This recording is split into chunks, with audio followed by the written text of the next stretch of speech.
उपमुख्यमंत्री एकनाथ शिंदेंची आज आमदारांसोबत बैठक. बेताल वक्तव्य आणि कृत्य आमदारांकडून होऊ नये याबाबत सूचना देणार. विजयकुमार घाटगेंना झालेल्या मारहाणीच्या निषेधार्थ आज निलंगा बंदची हाक. काँग्रेस पक्ष, शेतकरी संघटना, छावा संघटना आणि इतर संघटना बंदमध्ये होणार सहभागी.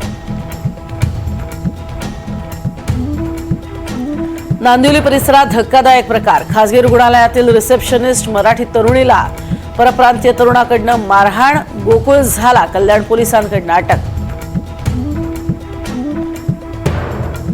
संत नामदेव महाराज यांचा आज 675वा संजीवन समाधी सोहळ्यासाठी मुख्यमंत्री देवेंद्र फडणवीस आज पंढरपुरात.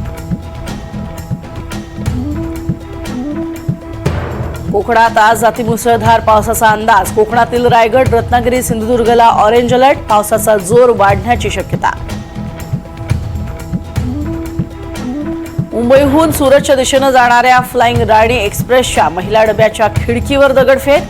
दगडफेकीत खिडकीची काच फुटली. प्रवाशांमध्ये भीती.